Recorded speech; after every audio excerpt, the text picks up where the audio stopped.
सुप्रभात मित्रों, प्रकाश education hub के यूट्यूब चैनल पे आपका हार्दिक स्वागत और अभिनंदन। आज 26 अक्टूबर 2023 को समसामयिक विषयों पर आधारित करंट अफेयर्स के अंदर आज देखते हैं कौन कौन से महत्वपूर्ण प्रश्न बने जो आप लोगों के लिए उपयोगी साबित हो सकते हैं। बढ़ते हैं पहले प्रश्न की तरफ। पहला प्रश्न जानते हैं कि पूर्वोत्तर का पहला रक्षा तकनीक शो किस शहर में शुरू हुआ। पूर्वोत्तर राज्यों की अगर बात करें, वहां पे सेवन सिस्टर्स उन स्टेट्स को जाना जाता है जिसके अंदर छोटे छोटे 7 राज्य हैं। बात करी जा रही है प्रश्न की, तो वहां पे पूर्वोत्तर का पहला रक्षा तकनीक वाला जो शो किस शहर में आयोजित किया गया, उस शहर का नाम गुवाहाटी और गुवाहाटी असम की राजधानी है। वैसे देखा जाए तो गुवाहाटी जो है उसको बड़ा शहर माना जाता है, लेकिन अगर असम की राजधानी के बारे में अगर आगे पूछा जाता है तो उसका नाम है दिसपुर। तो दिसपुर के अंदर ये रक्षा तकनीक शो है उसको आयोजन उसका किया गया। लेकिन उसके साथ में पूर्वी कमान ने भी इसके साथ में रक्षा सहयोग किया है। तो वहां पे आपको मैं बताता चलूं कि यहाँ पे असम सरकार की वाणिज्य और उद्योग विभाग के द्वारा इसके साथ में आप देख पा रहे हैं कि पूर्वी कमान का मतलब यह है कि ईस्टर्न कमान जो रक्षा की एक कमान है और इसका जो हेडक्वार्टर है वो है कलकत्ता। तो ईस्टर्न कमांड का हेडक्वार्टर है वो कलकत्ता है। वर्तमान के अंदर भारत के अंदर टोटल 7 कमांड है। रक्षा क्षेत्र की अगर बात करें तो उसकी 7 कमांड है। 7 कमांड के अंदर जो ईस्टर्न कमांड है वो कलकत्ता में स्थित है। तो उसके साथ में उसके सौजन्य से असम सरकार के 2 विभाग जिसमें वाणिज्य और उद्योग विभाग के द्वारा संयुक्त रूप से इसका आयोजन किया गया और सशस्त्र बलों के मध्य परिचालन चुनौतियों से ज्यादा उनको निपटने के लिए, उनका हल करने के लिए इस प्रकार का संवाद स्थापित किया गया, जो हाल ही के अंदर गुवाहाटी में इसका आयोजन किया गया। चलिए बढ़ते हैं दूसरे प्रश्न की तरफ। आप देख पा रहे हैं कि हाल ही में किन 2 भारतीय अमेरिकी वैज्ञानिकों को अमेरिका का सर्वोच्च पुरस्कार उनको दिया गया। तो बहुत सारे ऐसे भारतवंशी जो अमेरिकी हैं वहां पे अलग अलग क्षेत्रों के अंदर काम करते हैं, बहुत उम्दा काम करते हैं, चाहे राजनीति की बात हो, चाहे रक्षा प्रौद्योगिकी की बात हो, चाहे स्पेस टेक्नोलॉजी की बात हो, हर जगह भारतीयों ने परचम लहराया है। और उसी के कह सकते हैं कि उसी की तर्ज के ऊपर भारतीय अमेरिकी 2 वैज्ञानिकों ने वहां पे अमेरिका का सर्वोच्च पुरस्कार जीता है। उनका नाम है अशोक गाडगिल और सुब्रा सुरेश। इन दोनों ने वहां पे यहाँ का सबसे बड़ा पुरस्कार जीता है। इसके अलावा कुछ ऐसे अन्य फैक्ट हैं जो आप नहीं जानते, उसके बारे में आपको बताता चलूं कि अशोक गाडगिल और सुब्रा सुरेश को क्रमशः राष्ट्रीय प्रौद्योगिकी और नवाचार पदक और राष्ट्रीय विज्ञान पदक से इनको सम्मानित किया गया है। सुब्रा सुरेश की बात करें तो इंजीनियरिंग और भौतिक विज्ञान के क्षेत्र में उनको पुरस्कार दिया गया। इसके अलावा अगर अशोक गाडगिल की बात करें तो राष्ट्रीय प्रौद्योगिकी और नवाचार के संबंध में उनको पुरस्कार दिया गया। बात कर लेते हैं थोड़ी अमेरिका की। अमेरिका की जो आबादी है विश्व का 4.3% की जो आबादी है वो अमेरिका में रहती है। अमेरिका के राष्ट्रपति का जो नाम है वो है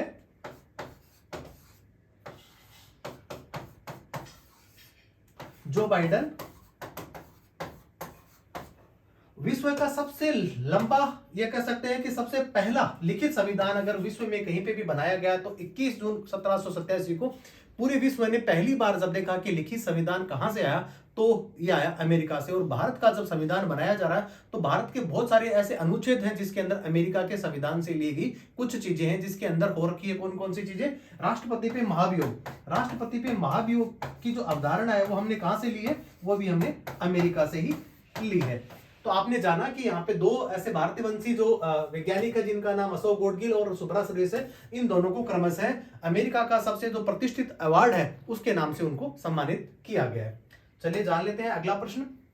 अगला प्रश्न आपसे पूछा जा रहा है, भारतीय रिजर्व बैंक ने आईसीआई बैंक लिमिटेड पर कितनी धनराशि का मौद्रिक जुर्माना लगाया है।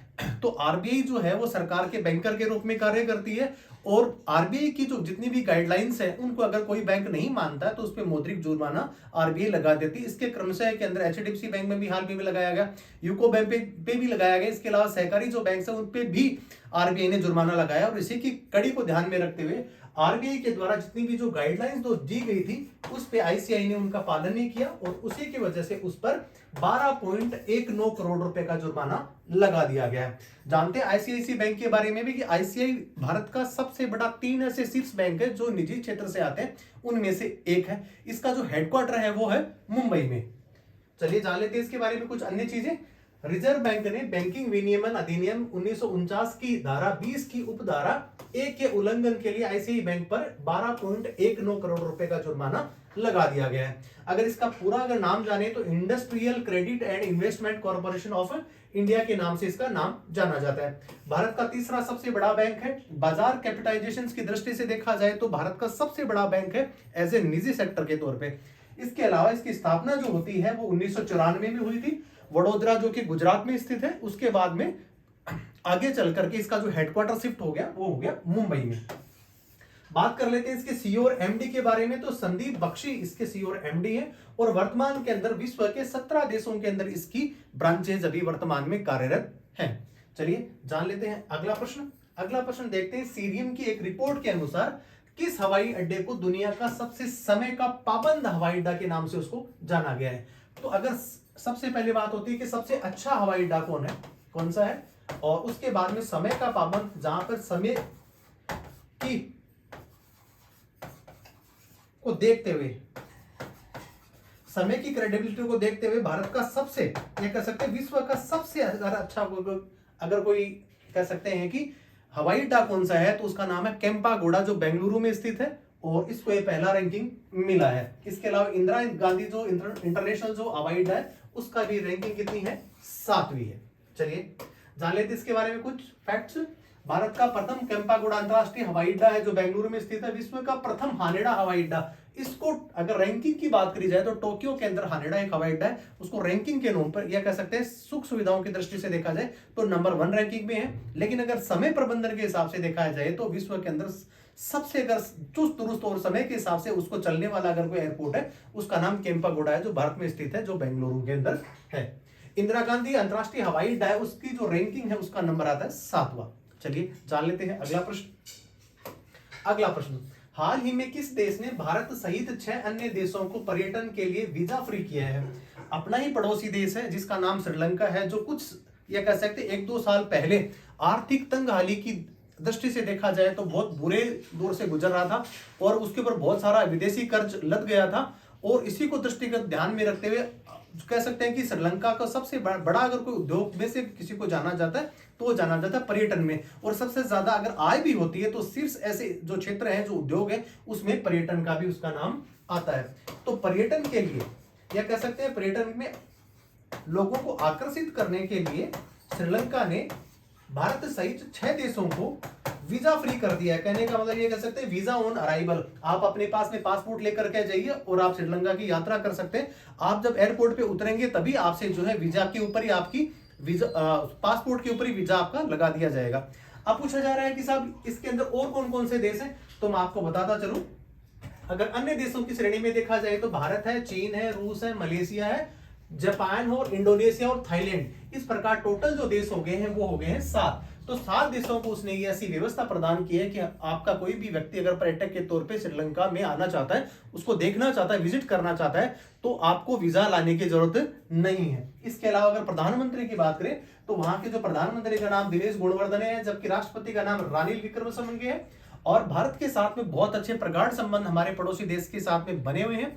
और अभी वर्तमान में रक्षा की अगर देखा जाए, रक्षा टेक्नोलॉजी की बात करें या संयुक्त सैन्य अभ्यासों की बात करें तो भारत के साथ में मित्र शक्ति है जो अभ्यास है संयुक्त सेना का, वो भी भारत के साथ श्रीलंका के द्वारा किया जाता है। और श्रीलंका और भारत को जोड़ने के लिए एक जल संधि है, पाक जल संधि। पाक जल संधि भारत और श्रीलंका दोनों को आपस में जोड़ती है, जिसके अंदर देखा जाए तो भारत का जो दक्षिण वाला जो राज्य है जो तमिलनाडु होता है, जबकि उसका श्रीलंका को जो एक राज्य है जिसका नाम है जाफना, तो जाफना और जो तमिलनाडु उसके बीच में जो जल संधि, उसी को पाक जल संधि के तौर पे भी जाना जाता है, जो दोनों देशों को आपस में जोड़ती है। चलिए जान लेते हैं अगला प्रश्न। केंद्रीय मंत्री राजीव चंद्रशेखर ने संगठन के साथ साझेदारी में हॉटलैंड त्रिपुरा का उद्घाटन किया। तो आपसे पूछा जा रहा है कि किसके साथ ये साझेदारी करी है, तो उस साझेदारी का नाम है डेलोइट इंडिया।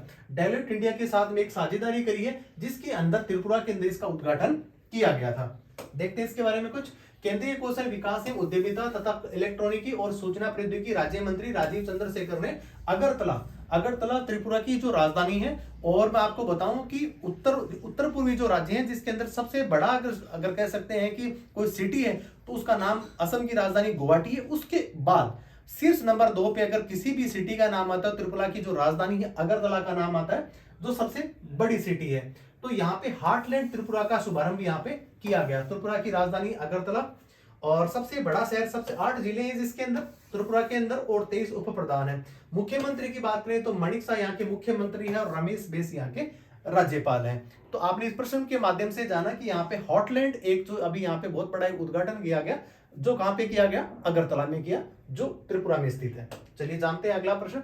आपूर्ति श्रृंखला और वित्त पोषण की पेशकश करने के लिए किस बैंक ने टाटा मोटर्स लिमिटेड के सहायक कंपनियों के साथ में क्या करी है कि साझेदारी करी है। उस बैंक का जो नाम है, उस बैंक का नाम है इंडियन बैंक। तो इंडियन बैंक के साथ में टाटा समूह ने एक साझेदारी करी है और विभिन्न प्रकार के सहयोगों के साथ काम करने वाली है, जिसके अंदर पब्लिक सेक्टर की इंडियन जो बैंक ने टाटा मोटर्स के लिमिटेड के साथ में सहायक कंपनियों के साथ में क्या करी है कि पार्टनरशिप करी है। जो उद्योग धंधों या कह सकते हैं कि ब्याज और कर्ज संबंधी सम्मान जितनी भी प्रकार की जो नीतियां बनाने का कार्य टाटा समूह भी करता है। टाटा समूह सबसे बहुत पुरानी कंपनियों में से एक है। टाटा समूह की जो स्थापना हुई थी वो 1868 में, लगभग 150 साल के आसपास हो गए। जमशेदजी टाटा ने यहाँ पे इसका क्या किया था, शुभारंभ किया था। सबसे पहले फैक्ट्री उन्होंने यहाँ करी और उसके बाद टाटा भारत के अंदर नहीं, भारत के ही नहीं अंदर, इसके अलावा अपितु विश्व के अंदर अलग बड़े बड़े देशों के अंदर इसका बड़ा कारोबार है। और कंपनी के अंदर जो सीएसआर का काम करती है, कंपनी के जितने भी प्रकार के जो सामाजिक कार्य होते हैं उसके अंदर भी टाटा समूह बढ़ चढ़ कर हाथ बटाता है। संस्थापक जमशेदजी टाटा और अध्यक्ष वर्तमान में इसके हैं एन चंद्रशेखर, जिन्होंने अभी वर्तमान में सीईओ की कमान संभाल रखी है। टाटा इंडस्ट्री, होटल इंडस्ट्री की बात करें, चाहे एविएशन इंडस्ट्री की बात करें, चाहे स्टील इंडस्ट्री की बात करें, चाहे आयरन इंडस्ट्री की बात करें, चाहे इंश्योरेंस सेक्टर की बात करें, सबके अंदर टाटा अपनी अहम भूमिका निभा रहा है। चलिए जान लेते हैं अगला प्रश्न। किस कंपनी ने भारत में वरिष्ठ उपाध्यक्ष और प्रबंध निदेशक के रूप में उप्सिता दासगुप्ता की नियुक्ति की घोषणा की है? एक अमेरिकन कंपनी है जिसका नाम है एचपी। और एचपी क्या बनाता है? एचपी बनाता है एक तो पर्सनल कंप्यूटर बनाता है, इसके अलावा प्रिंटर बनाता है और इसके अलावा अन्य सुविधाएं। अन्य सुविधाएं का मतलब यह है कि कंप्यूटर से या लैपटॉप से जुड़ी हुई जितने भी प्रकार की सुविधाएं उनको प्रदान करने का कार्य कौन करता है? एचपी करता है। तो वर्तमान में एक वरिष्ठ जो महिला निदेशक है जिनको यहाँ पे चुना गया है और ये यहाँ पे काम करेंगी। और एचपी जो कंपनी है उसका उद्यम, उसकी रणनीति और इसके अलावा इसका व्यापार, उसको संभालने का ये कार्य करेंगी। चलिए जान लेते हैं इनके बारे में। तो हेवलेट पैकर्ड इसका एचपी का पूरा नाम है। वरिष्ठ उपाध्यक्ष और प्रबंध निदेशक के रूप में इप्सिता दासगुप्ता की नियुक्ति करी है। ये जो है कंपनी के साथ साथ में जो दासगुप्ता है उनकी जो भूमिका है वो रहने वाली भारत, बांग्लादेश और श्रीलंका के अंदर जितने भी प्रकार के एचपी के आउटलेट्स हैं वहां पे ये काम करेंगे। वहां के अंदर बहुत सारे जैसे कह सकते हैं कि प्रबंधन है, बैंकिंग है, इसके अलावा इसकी जो रणनीतिक साझेदारी पार्टनरशिप है और इसके अलावा जितने भी एडवर्टीजमेंट कोई भी कंपनी करती है उसमें अपना वो हाथ बटाएगी। अब बात कर लेते हैं कि व्यवसाय इसका क्षेत्र, इसका कंप्यूटर लैपटॉप है, प्रिंटर है और इसके साथ में 3D प्रिंटर भी इसका है। अगर एचपी की बात करी जाए तो एचपी का जो कार्य है वो लगभग 170 देशों के अंदर इसके आउटलेट्स है जहां पे कंपनी अपनी सुविधाएं प्रदान करती है और अपने प्रोडक्ट को वो बेचती है। जानते हैं अगला प्रश्न। स्वच्छ भारत अभियान के तहत किस बैंक ने मुकन्नूर मिशन लॉन्च किया है? तो मुकन्नूर जो मिशन है उसको लॉन्च करने के लिए एक बैंक है जिसका नाम फेडरल बैंक है। और फेडरल बैंक के जो संस्थापक थे उनका जो गांव है वहीं पे उन्होंने इसका क्या किया है कि मुकन्नूर मिशन के नाम से उसको लॉन्च किया है। देखते हैं इनके संस्थापक का नाम। फेडरल बैंक ने अपने संस्थापक केपी होमर्स की 106वीं जयंती पर स्वच्छ भारत अभियान के तहत एक पहल करी। और स्वच्छ भारत अभियान तो आप जानते ही हैं कि अभी वर्तमान में चला था। इसका मुकन्नूर मिशन किया गया।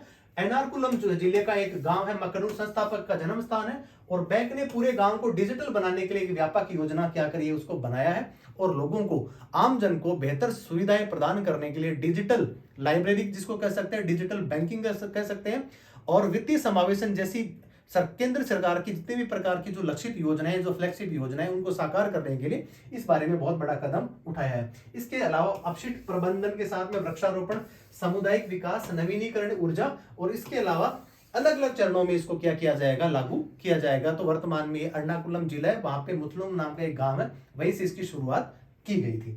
चलिए जानते हैं अगला प्रश्न।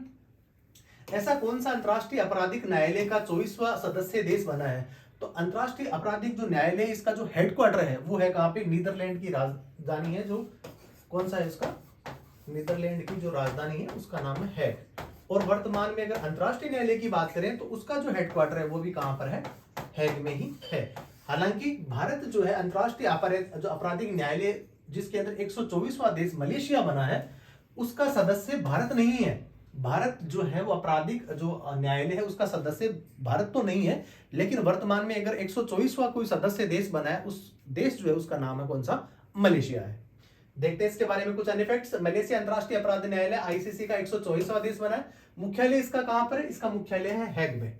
हैग कहां पे है? नीदरलैंड में। और यहीं पे वर्तमान में अंतरराष्ट्रीय न्यायालय है, वो भी यहाँ पे ही स्थित है। अंतरराष्ट्रीय आपराधिक न्यायालय है आईसीसी के 4 अंग होते हैं, जिसके अंदर प्रेसिडेंसी होती है, न्यायिक प्रभाग होता है, अभियोजक का कार्यालय होता है। इसके अलावा लास्ट वाला कौन सा है? रजिस्ट्री वाला है। बात करते हैं इसकी स्थापना के बारे में, तो 2002 के अंदर रोम और उसकी जो राजधानी है उसका नाम है, जो रोम है वो राजधानी किसकी है? इटली की है। वहीं पे इसकी क्या की गई थी? स्थापना की गई। और मुख्य जो हेडक्वार्टर जिसकी बात कर रहे हैं वो कहां पे है? इसका हैग में है। चलिए जानते हैं अगला प्रश्न। प्रश्न संख्या 11, वैश्विक मीडिया और सूचना साक्षरता सप्ताह 2023 कब मनाया जाएगा?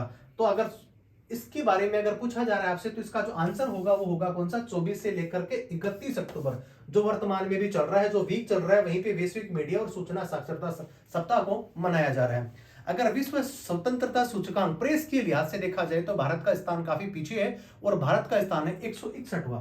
तो ये कतिपय कारणों में देखा जा सकता है कि भारत का 161वां स्थान है, जो काफी नीचे है। भारत को इसमें सुधार करने की काफी जरूरत है। और इस साल 24 अक्टूबर से लेकर के 31 अक्टूबर तक ये मनाया जाने वाला वैश्विक मीडिया और सूचना साक्षरता सप्ताह है, जिसके अंदर सूचना मीडिया साक्षरता के क्षेत्र में बहुत महत्वपूर्ण क्या ये घटना है। अगर इसका थीम के बारे में बात करें, अगर इसके विषय के बारे में बात करें, तो डिजिटल स्थानों पर मीडिया और इसकी सूचना को उपलब्ध करवाने का इसका प्रमुख कार्य है। अगर देखा जाए कि विश्व प्रेस स्वतंत्रता सूचकांक के अंदर भारत का स्थान है, जिसका मैंने ऑलरेडी आपको बता दिया कि काफी निचले है स्थान पे भारत अभी भी स्टैंड कर रहा है। यहाँ पे भारत को और ज्यादा काम करने की जरूरत है। चलिए जान लेते हैं अगला प्रश्न। 12वां प्रश्न है, 2023 की दूसरी तिमाही के अनुसार विदेशी मुद्रा भंडार के मामले में भारत का विश्व में कौन सा स्थान है? भारत दिन प्रतिदिन अगर देखा जाए विदेशी मुद्रा जो भंडार है उसके अंदर हमारे जितने भी प्रवासी लोग जो भारत के बाहर रहते हैं उनका योगदान सबसे ज्यादा है। और भारतीयों ने अलग अलग, जैसे कह सकते हैं कि सऊदी अरब, यूएई, दुबई, मस्कट, यूरोपीय देश, इसके अलावा अमेरिका, ऑस्ट्रेलिया, न्यूजीलैंड और बहुत सारे स्कोंडिनेवियन कंट्री का मतलब आप जान सकते हैं इसके अंदर कौन कौन सी कंट्रीज आती हैं। इसके अंदर कंट्रीज आती है नीदरलैंड, इसके अलावा आयरलैंड, स्विट्जरलैंड, ये सभी प्रकार की कंट्रियां जो है कौन सी? स्कोंडिनेवियन, उनको कंट्रीज के नाम से जाना जाता है। तो भारत वर्तमान के अंदर विश्व के अंदर सबसे ज्यादा अगर विदेशी मुद्रा भंडार किस देश के पास में, वहां उस रैंकिंग को प्राप्त करने वाला जो भारत, उसका स्थान कौन सा हो गया है?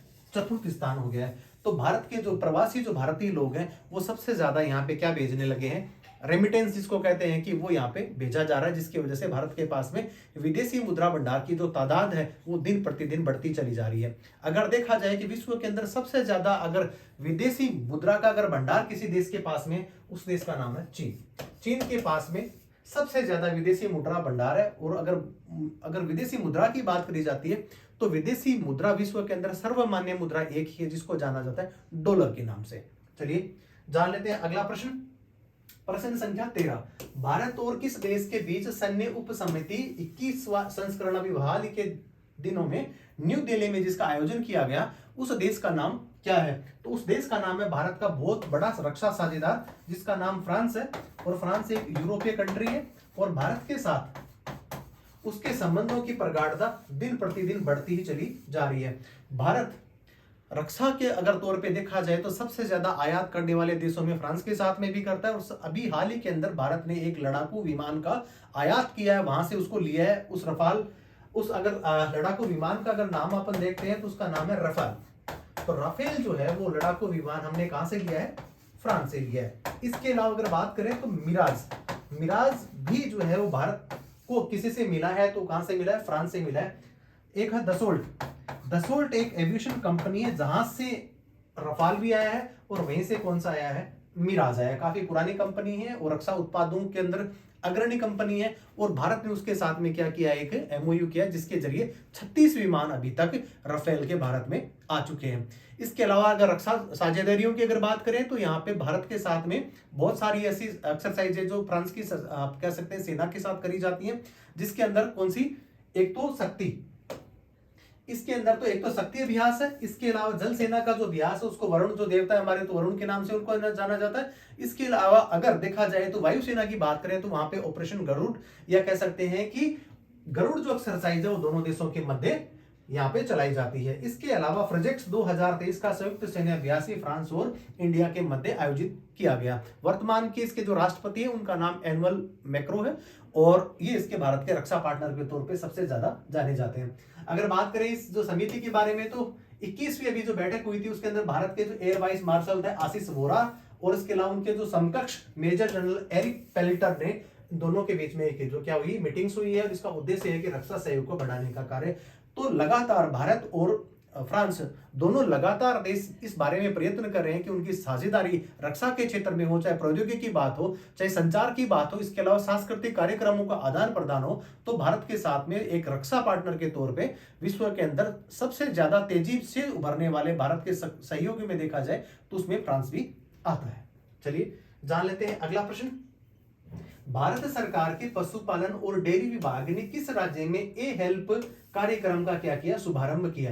तो उस राज्य का नाम जाता है झारखंड। झारखंड की राजधानी है रांची, और रांची के अंदर ये एक ए हेल्प नाम का एक प्रोग्राम शुरू करा गया, और यहाँ पे देखा गया कि इसके अंदर पशुपालन और डेयरी विभाग के अंदर पशुओं को गुणवत्तापूर्ण चारा प्रदान किया जाए। इसके अलावा पशुओं में होने वाली जितने भी प्रकार के रोग जनित रोग हैं उनके रोकथाम और उनके उपायों के बारे में भी चर्चा करी गई। इसके अलावा दूध और डेयरी, दुग्ध जो उत्पादन है उसको किस प्रकार बढ़ाया जाए और कौन कौन से ऐसे पौष्टिक आहार पशुओं को खिलाए जाए, इसके बारे में भी कार्यशाला का आयोजन किया गया। तो इस राज्य का नाम है झारखंड, और इसकी राज्य की राजधानी कौन सी है, वो है रांची। जान लेते इसके बारे में कुछ अन्य फैक्ट्स। भारतीय पशुपालन और डेयरी विभाग ने झारखंड में ए हेल्प स्वास्थ्य जो पशुधन उत्पादन के विस्तार के लिए मान्यता प्राप्त जो एक एजेंट कार्यक्रम था उसका शुभारंभ उन्होंने किया। देख लेते हैं इसके बारे में। झारखंड सरकार में कृषि और पशुपालन एवं सहकारिता मंत्री बादल पत्रले कार्यक्रम के मुख्य अतिथि इसको ये थे, और राजधानी की बात ऑलरेडी हम कर चुके, रांची है, और हेमंत सोरेन इसके मुख्यमंत्री है। राज्यपाल की बात करें तो सीपी राधाकृष्ण यहाँ के राज्यपाल हैं। झारखंड क्यों प्रसिद्ध है? झारखंड अपने खनिज अयस्क, या कह सकते हैं कि सबसे ज्यादा लोहा, आयरन, मैग्नीज, बॉक्साइट और अभ्रक, और इसके अलावा तांबा भी सबसे ज्यादा बहुतायत मात्रा में यहाँ पे उत्पादन उसका किया जाता है, खनन उसका किया जाता है। तो झारखंड अपने आप में अगर कहा जाए तो खनिज संसाधनों की दृष्टि से काफी संपूर्ण कह सकते हैं, या सर्वश्रेष्ठ राज्यों में भारत में उसको गिना जाता है। चलिए जान लेते हैं अगला प्रश्न। और आज की क्लास का, आज के सेशन का अंतिम प्रश्न है जो आप पढ़ रहे हैं। अंतरराष्ट्रीय सौर गठबंधन की छठी जो अभी सभा हो रही है वो नई दिल्ली में आयोजित की जाएगी, और आईएसए का गठन किस वर्ष में हुआ? आपसे सवाल पूछा जा रहा है कि इसका गठबंधन कब हुआ। तो सौर गठबंधन जो है, सौर ऊर्जा गठबंधन, इसकी जो नींव है वो पेरिस का एक वहां पे पर्यावरण समझौता हो रहा था। पेरिस के अंदर पेरिस जलवायु सम्मेलन हो रहा था, वहीं पे इसकी क्या रखी गई, नींव रखी गई। नींव रखने वाले दो राष्ट्र थे, एक तो भारत था और एक था फ्रांस। दोनों ने इस साझेदारी को आगे बढ़ाते हुए इस सौर जो कह सकते हैं कि सौर ऊर्जा जो गठबंधन है उसकी नींव रखी। उस समय तत्कालिक जो वहां के राष्ट्रपति थे वो भी एनुअल में जो मैक्रो थे, और वर्तमान में जो भारत के जो प्रधानमंत्री हैं वो भी सेम ही है, नरेंद्र मोदी जी के मध्य इसकी शुरुआत हुई। आपसे डेट पूछी जा रही है कि ये कब इसकी शुरुआत हुई, तो इसकी शुरुआत हुई 30 नवंबर 2015 को, और वर्तमान में इसकी छठी सभा जो है इसका आयोजन कहां पे किया जा रहा है, दिल्ली में किया जा रहा है। जान लेते हैं कि विश्व के अंदर सबसे ज्यादा सौर ऊर्जा उत्पादित कौन करता है। तो विश्व के अंदर सबसे ज्यादा सौर ऊर्जा उत्पादित करने वाला जो शीर्ष देश है उसका नाम है चीन। भारत के संदर्भ में भी अगर बात कर लेते हैं, भारत का जो स्थान होता है वो कौन सा आता है, चौथा। भारत सौर ऊर्जा उत्पादित करने वाले देशों में भारत का स्थान है चौथा। अगर बात करें अगर भारत के अंदर सर्वप्रथम ऐसा कौन सा राज्य है जहां पे सबसे ज्यादा सौर ऊर्जा का उत्पादन किया जाता है, तो उस जो है राज्य का नाम वो है राजस्थान। राजस्थान के अंदर सौर ऊर्जा की दृष्टि से देखा जाए तो भारत का वो प्रथम स्थान रखता है। अब राजस्थान के बारे में मैं आपको बता दूं कि राजस्थान के अंदर सौर दिवसों की संख्या है वो लगभग 325 दिन। लगभग 325 दिन राजस्थान के अंदर सूर्य जो है वो लंबवत चमकता है, और लंबवत अगर चमकता है तो जिसकी वजह से यहाँ पे क्या होता है, सौर ऊर्जा की जो विकिरणें हैं वो सबसे ज्यादा राजस्थान में ही पड़ती है। और उसी की वजह से अगर यहाँ पे सौर ऊर्जा संयंत्र लगाए जाते हैं तो ज्यादा से ज्यादा यहाँ पे बिजली का आप क्या कर सकते हैं, उत्पादन कर सकते हैं। और नवीनीकरण ऊर्जा का आजकल जमाना है और सबसे ज्यादा कार्बन उत्सर्जन को रोकने के लिए अगर कोई टेक्नोलॉजी काम कर रही है, कोई एनर्जी काम कर रही है, तो कौन सी कर रही है, जिसको ग्रीन एनर्जी के नाम से जाना जाता है, जिसके अंदर सौर ऊर्जा भी शामिल है। तो आज इस क्लास के दौरान आपने ये जाना, जिसमें आपने देखा कि 30 नवंबर 2015 ऑफिस की शुरुआत होती है। पेरिस में संयुक्त राष्ट्र जलवायु परिवर्तन का सम्मेलन आयोजित किया गया था। उस समय तत्कालिक समय में, या कह सकते हैं उस समय प्रधानमंत्री जी भारत के जो वर्तमान में अभी भी हैं, मोदी जी। इसके अलावा फ्रांसीसी राष्ट्रपति द्वारा सचिवालय यहाँ पे किया गया, इसका उद्घाटन किया गया। अगर सौर ऊर्जा गठबंधन का जो सचिवालय है वो कहां पर है, नई दिल्ली के पास में गुरुग्राम में, वहां पे इसका सचिवालय हेडक्वार्टर इसका बनाया गया है। छठी सभा में भाग लेने के लिए लगभग यह कह सकते हैं 168 देशों ने यहाँ पे इसमें दस्तखत कर दिए हैं, जो यहाँ पे ऑलरेडी पहले से रजिस्टर्ड वो हो गए हैं। अगर देखा जाए तो 122 इसके जो देश हैं वो सदस्य देश इसके बन गए हैं, लेकिन वर्तमान में जिन्होंने पंजीकृत कराया है, पंजीकृत हुए, रजिस्ट्रेशन कराया है, उन सदस्य देशों की संख्या 168 है। तो आगे भी देखते हैं कि क्या पता 168 जो देश आप जो देख पा रहे हैं जो रजिस्टर्ड अभी हो चुके हैं, क्या पता इसके वो सदस्य भी बन जाए। और अगर देखा जाए किसकी जो अध्यक्षता कौन करने वाले हैं, तो वर्तमान में जो ऊर्जा मंत्री हैं जिनका नाम आरके सिंह है, वो इसकी क्या करेंगे, अध्यक्षता करेंगे।